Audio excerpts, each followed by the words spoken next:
Hello my friends, this is Stephanie Ritter-Mott and I'm a life coach and I'm the president of Courageous Living. My passion in life is to help people maximize their gifts and talents within them and to go further and farther than they ever thought possible. To have those aha moments where all of a sudden they realize that they have the potential, they have the gifts and they have the talents to accomplish those goals and those dreams and those visions. And if you would like to work with me or have a complimentary coaching call, please feel free to reach out to me with my contact information that's listed below. So today, I want to talk to you about the 5-second rule part 2.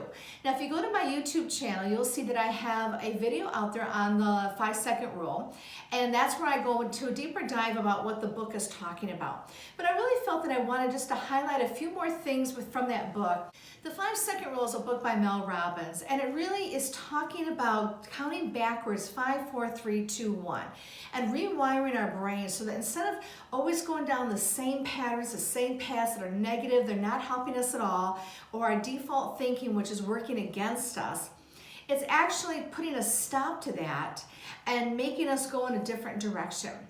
And so below, I'm going to have a PDF version of the 5-second rule. It's like a cheat sheet. And it counts down 5, 4, 3, 2, 1. It kind of explains what each level will kind of take you to. And so feel free to print that out. You can also go to melrobbins.com and she'll have more information there. But the book is, to me, a life-changing book. So for Mel Robbins, just a real quick recap here, is that she decided that after really being in a place of just not making any progress, a lot of personal things were happening in her life, she decided, you know what, instead of hitting the snooze button in the morning, I'm going to say 5, 4, 3, 2, 1, and I'm going to hit that button to turn off the alarm, and I'm going to get out of bed.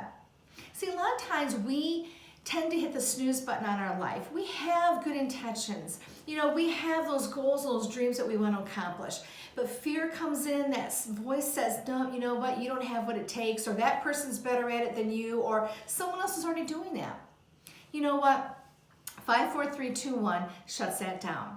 I've been teaching my children this particular life lesson because as they grow and face those obstacles that all of us have faced, they're going to be able to shut those things down a lot quicker than what I've done and get on the path of where they want to go, quicker and faster. So 5, 4, 3, 2, 1. So when you do 5, 4, 3, 2, 1, basically what you're doing is you're putting action into place. So when you get to 1, there's going to be action. So just like Mel Robbins said, I'm going to turn the alarm off. I'm not going to hit the snooze button. I'm turning it off and I'm going to get out of bed. There's action. When the rocket's getting ready to take off by NASA, right, they count backwards, right? And when you get to 1, you know that rocket's going to take off. And it's the same thing, but what it's doing, it's reversing our normal thought pattern. So if we were to count 1, 2, 3, 4, 5, 6, 7, 8, 9, 10, we would keep counting because we're going to keep pushing that off, right? That decision, and we're going to keep putting it out there. Or that call that we have to make, or that job that we have to set the interview up with, or that raise that we're going to ask for. We put it off. 5, 4, 3, 2, 1 stops that. So now I want to do part 2 of that. And so basically what I want to share is I encourage and on your feelings. Because when you're doing the 5, 4, 3, 2, 1, there's going to be a lot of thoughts that are going to come into your head saying, you can't do this. You know what? You can't. You don't even know what you're doing. You can't do this. And so it takes courage to really do this. It takes courage to make those decisions in life that get you to the next level. You know, a lot of times we admire people that have accomplished a lot. You know why? Because it took courage for them to push through that fear of failure, to push through the mistakes that they're going to make, and they did make, to get to the next level. See, we're all going to make mistakes, and we're all going to have what we call failures in life. But the point is that the more that we push through those things, we realize they're just a small little nippy little dog barking at us, as if it's some great big Saint Bernard, right? It's just this little thing saying you can't do it. But we think it's a Saint Bernard barking at us, right? A lot bolder and deeper and scarier. But you know what? 5, 4, 3, 2, 1 can help you face those fears, can help you push through those fears and get to the other side. 5, 4, 3, 2, 1 can say, you know what, I'm going to give this a shot, and if it doesn't work out, that's okay. That's what Thomas Edison did, right? He kept trying to make the electricity, right, over and over again, right, the light bulb, and then finally it happened. But it took a lot of what we would call failures, but what I call is just things that didn't work, right? Things that didn't work that got them to the place that did work. And that's exactly what's the same thing for us, whatever that is. Starting a new job, starting a new company, becoming a new parent. You'll make lots of mistakes there, but you know what? Your kids will turn out just fine, so don't worry about it. So let's talk about, first of all, the cheat sheet that I want you to pull off the website here and print that out for you. So I want to talk to you about a young lady that is in our history books. And it's a woman that, she's part of our history that ties into another history leader, but because of a decision that she made, had an influence on the action that this person would take. And so let me give you a quote here. Rosa Parks says, "I have learned over the years that when one's mind is made, this diminishes fear. Knowing what must be done does away with fear." And you know, that is so true. Sometimes it's just, you don't have a lot of time to think about it, but you just have to step out. You say, this is the right thing to do. You know, sometimes we don't have time to ask everyone's opinion, which isn't always the best thing, right? But we want to ask everyone's opinion. We want to read a lot of books on the topic. Sometimes we just have to do something. And that's what Rosa Parks did, is she did something that changed the course of her life and it changed history and then impacted somebody else. So when she was interviewed about why she did not give up her seat on the bus, I think you'll find it pretty amazing. It's also in the book, the 5-Second Rule book. So basically Rosa said that, that night was just like any other night. She planned that evening to go home, to have dinner with her husband, just like she's always done. But something changed when she was on that bus. And the interviewer kept asking her, what made you do what you decided to do? She said that I felt that I was not being treated right and that I had a right to retain the seat that I had taken as a passenger on that bus. And the interviewer kept pressing her, but why? And she said the time had come that I had been pushed as far as I stand to be pushed, I suppose. She said it happened so fast that she just listened to her instincts and said, I'm not going to be treated this way anymore. I'm not being treated right. And she pushed herself to follow through with them. So she's going through the course of her day. She's not thinking 5, 4, 3, 2, 1. She's just going through the course of her day. I'm going to get on the bus. I'm going to go home and have dinner with my husband, just like I've been doing. But something changed that day. Something inside of her was saying, you know what? Enough is enough. And sometimes we have to get to that place where we say, you know what? I've been pushed as far as I can be pushed. And now it's time to take a stand. And sometimes it's even within us. We have to take a stand against us. That negative voice, that fear that keeps coming against us. So what happened? So we all know the story. She's arrested. And so what's happening now in another city, in Montgomery, Alabama, 4 days later, in the same city, in 1955, another 5-second decision, we could say, was being made. So the Montgomery Improvement Association was formed in response to Mrs. Parks' decision. And a 26-year-old black preacher was voted by his peers to lead a 381-day bus boycott. And on being nominated to that boycott, to lead that young preacher would later write, it happened so quickly that I didn't have time to think it through. It is probable that if I had, I would have declined the nomination. Well, thank goodness he did, because that is Dr. Martin Luther King Jr. So Rosa Parks took a stand, and she's taken a stand for herself, but obviously it was a stand for a bunch of people as they relate to her story. And now we have another person who's being impacted by that decision to say, look, we're going to make a decision now and do a bus boycott. And he makes a very quick decision to say, okay. You could say each one of them made a 5-second decision to say enough was enough. It's time to take a stand. It's time to press through this. It's time to go past this. It's time to move forward. And so that's why it takes courage. Because these two people, along with all of those that followed them, it took courage. It took a 5, 4, 3, 2, 1, enough is enough. Courage is really just when everything else is saying no, you step out and say yes. Even if it's a maybe, you step out and do the maybe, all right? Even if you have all the answers, you step out and you do it, right? And so courage is what rises up within us when we are being faced with those decisions, whether it's us or other people, to say enough is enough. And as I said earlier, sometimes it's within ourselves we have to say, I am so tired of thinking negative. I'm so tired of thinking that I don't have what it takes. I'm so tired of being invisible. I'm so tired of not having a voice. There has to come a point within us, like I did in Rosa Parks. Enough was enough. She'd been pushed as far as she could stand. And that's the way that we have to be, even within ourselves. But you know what? You'll never know where you can go. You'll never know with your courage that rises up within you where it's going to take you. Okay? A lot of times, like I said, we admire other people, but you know what? You can do what they're doing. You can be the next Abraham Lincoln. You can be the next Dr. Martin Luther King Jr. You can be the next Rosa Parks. You can be the next Oprah. You can be the next Walt Disney. You can be these next, there's plenty of place on this earth for all of us to have our place, to have our voice, and to have our space. All of us have a place on this earth. All of us have a voice to be heard. Maybe it's one person that needs to hear it. Maybe it's going to be thousands of people that's going to hear it. We don't know that, but you won't know until you step out. And then you might be thinking, well, what if I make a mistake? Well, what if you do? Okay, then you know that that path doesn't work.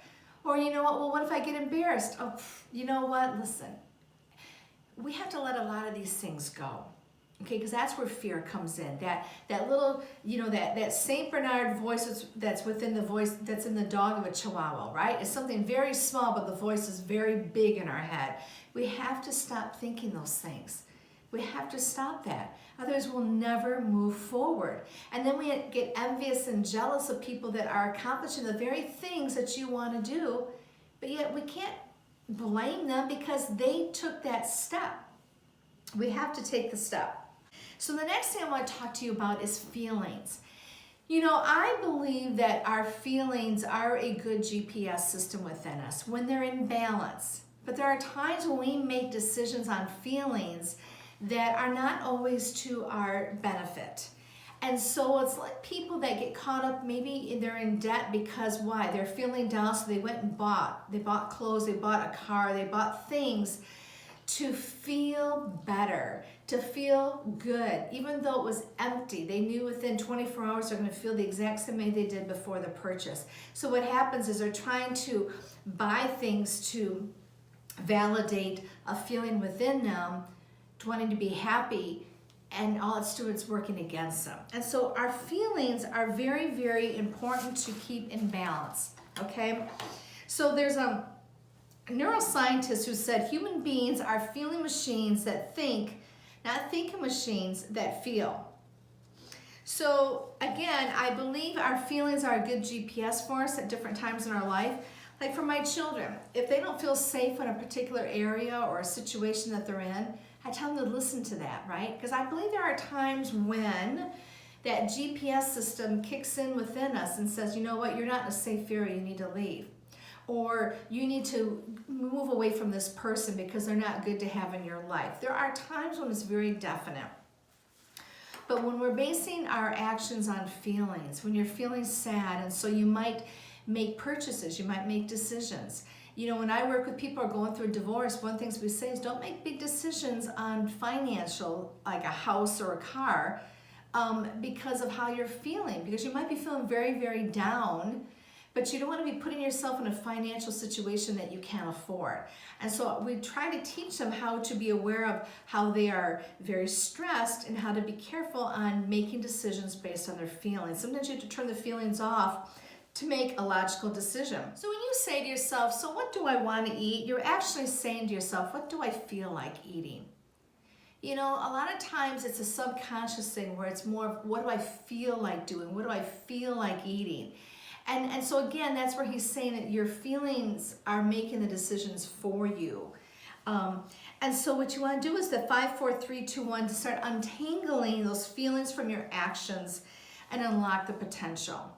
And again, only you know you. You know when you are not in a position to make a decision because your feelings are so all-consuming and getting in your way. You have to really sometimes just think it through, process it out. I always like to do the pros and cons columns sometimes when I'm making some big decisions. Sometimes I think of, how's this going to benefit me? How's this not going to benefit me? That's kind of how I process that when I don't want my feelings to all get in the way. Well, there's a Bible story about a prodigal son that you may have heard. And it says at one point when the prodigal son took all his inheritance and he spent it, and now he's living as a servant. He's in the troughs with the pigs, and he's eating, and he's realizing that his dad, who has all this, the hard work is paid off for him, and he's wealthy, and he has servants that he takes care of. And he realizes, this prodigal son, that the servants of his dad are better off than where he's at in the troughs with the pigs. And so it says that he got right in his thinking, meaning instead of feeling bad and blaming his dad for where he's at now and blaming himself and taking on the shame and letting his feelings get in the way, he got right in his thinking.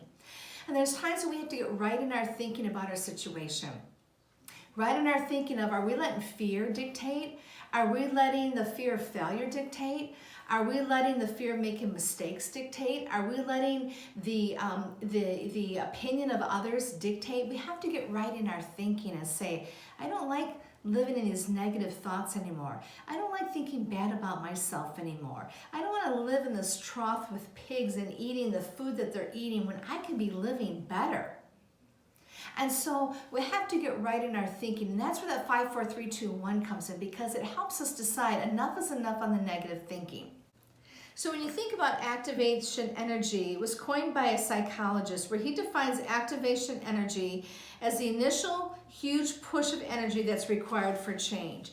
So in other words, if you wanted to push a car, it takes more energy to get the initial movement of that car going than it is to keep it going. And so you're not going to feel like making a change when you do 5, 4, 3, 2, 1. You're not going to feel like not hitting the snooze button. You're not going to feel like making some of the decisions that you have to make. But once you get past that and you keep pushing and pushing and pushing and pressing into the very thing that you're afraid of, it's not going to take so much energy to do it the next time and the next time and the next time. And eventually you won't even have to push anymore because it's going to keep rolling along. And it's the same thing, that activation energy, that it's going to take more work to make the change because you're not going to feel like it. It's going to take work. Your body's going to be going, wait a minute, I'm used to doing this and now you want to do this. Your brain's going to go, wait a minute, I'm used to thinking negative and you want to think positive. And so that's where we have to push that activation energy into place. Force our minds, 5, 4, 3, 2, 1, change that neurological path to something better for you. Listen, my friends, no one can do this but you, okay? No one can do this but you, and you're not going to feel like it, but it's okay. It's perfectly normal. So take the courage that's rising up within you, the excitement about a new goal or a new dream or just something you want to accomplish. Take that energy and use that as an activation energy to keep pushing forward and keep your feelings into balance. Okay, feelings can be a good GPS system, but there's times when we have to be aware of the fact that we might be emotionally in a place where we have to kind of turn off those feelings to make a logical decision on something. And so be aware of, let the courage rise up within you, be aware of the feelings that are circulating around you and in you. And let that courage rise up for you to keep moving forward, to keep pushing forward. So my friends, I want to just encourage you to continue to be curious about what's out there for you and continue to live that courageous life, because I know that you're going to accomplish greater things than you never thought possible just by taking that next step. So until next time, my friends, have a very blessed day.